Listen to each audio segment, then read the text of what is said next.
ముకుంద వారసత్వం నుంచి పుట్టిన బంగారు అద్భుతం Purvi gold diamonds and silver November 1న కేపీహెచ్బీలో గ్రాండ్ ఓపెనింగ్.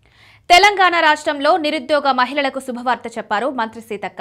అంగన్వాడీ వ్యవస్థను బలోపేతం చేసే దిశగా అంగన్వాడీ హెల్పర్లు, టీచర్ల నియామకాలపైన మంత్రి సీతక్క ముఖ్యమైన ప్రకటన చేశారు. మహిళా సాధికారతకు ప్రతీకగా నిలిచే అంగన్వాడీ వ్యవస్థను మరింత బలోపేతం చేయడానికి త్వరలోనే జాబ్ నోటిఫికేషన్ ఇవ్వనున్నట్టు ఆమె తెలిపారు. మొత్తం అంగన్వాడీ సెంటర్లలో 14,000కు పైగా అంగన్వాడీ టీచర్లు, హెల్పర్లు నియామక ప్రక్రియ చేపట్టనున్నట్టు మంత్రి సీతక్క ప్రకటించారు. నియామకాలతో అంగన్వాడీ కేంద్రాల నిర్వహణ మెరుగుపడుతుందని, చిన్నారులకు, గర్భిణీ మహిళలకు, బాలింతలకు అందే సేవలు మరింత మెరుగుపడతాయని ఆమె ఆశాభావం వ్యక్తం చేశారు. అంగన్వాడీ ఉద్యోగులకు అర్హులు వీరే.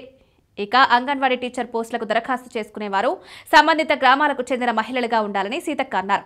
వారి నివాస ధృవపత్రాన్ని తప్పనిసరిగా సమర్పించాలని పేర్కొన్నారు.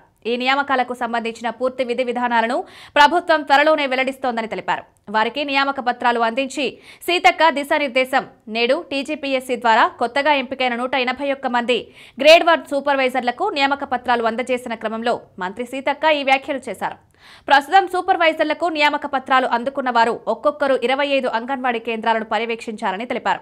పిల్లల భవిష్యత్తును తీర్చిదిద్దే బాధ్యత వీరిపై ఉందని, చిన్నారులకు ప్రాథమిక విద్యను అందించడమే కాకుండా పౌష్టికాహారం అందించి తెలంగాణ రాష్ట్రంలో పోషకాహార లోపాన్ని నిర్మూలించడంలో కీలక భూమిక పోషించాలని మంత్రి సీతక్క పిలుపునిచ్చారు. దేశ భవిష్యత్తు అంగన్వాడీ కేంద్రాలలోనే ఉందని చెప్పిన మంత్రి సీతక్క మహిళా సాధికారతకు, శిశు సంరక్షణ కాంగ్రెస్ ప్రభుత్వం కట్టుబడి ఉందన్నారు.